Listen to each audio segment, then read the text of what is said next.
বন্যাতে যখন আমাদের গ্রামে যখন পানি উঠছে, তো আমরা 8টা থেকে পানি উঠছিল, তো আমরা তো সকাল বেলা থেকে কিছু খাইতে পারি না, তো স্কুলের উঠে গেছে। তো বিজিবি ওনারা এসে আমাদেরকে এই যে ভাত দিছে আর কি, ওরা দিনে রাতে, তারপর বিকেলে এসে দিয়েছে, সকালেও দিয়ে দিয়েছেন। ওরা যে এই বিজিবি থাকার কারণে আমাদের কত খুশি আমরা বলে বোঝাতে পারবো না। এই যে এখনো আমরা চুলাতে রান্না করে খাইতে পারি না, তারপরেও ওরা এসে আমাদেরকে ভাত দিয়ে সবসময় এসে ভাত দিয়ে ওরা আমাদেরকে অনেক উপকার করেছে। এটাই আমার। বন্যা পরে পানিতে অনেকগুলো মানুষের ঘর বাড়ি ডুবে গেছে। বিজিবি থেকে অনেক কিছু সহায়তা করছে আমাদেরকে, অনেক কিছু খাওয়াইছে, খিচুড়ি রান্না করে, পরে বন্যা নামানোর পরে কিছু সমস্যা হলে তারা চিকিৎসা করবে।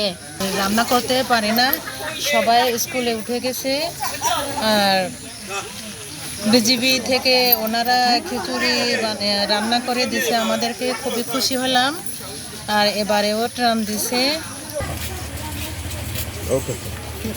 বিগত কয়েকদিনের বৈরী আবহাওয়ার জন্য বান্দরবনবাসী আমরা সবাই সাফারিংসের মধ্যে আছি।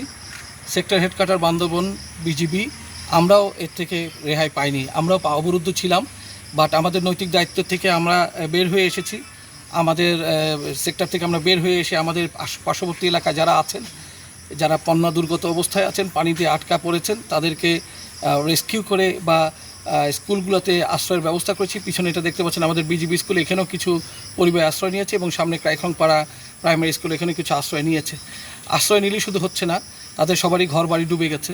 তাই আমরা আমাদের বিজিবির পক্ষ থেকে প্রতিবারই করি, সবসময় আমরা দেশবাসীর পাশে থাকি, এবারও আছি, আমরা সামনেও থাকবো।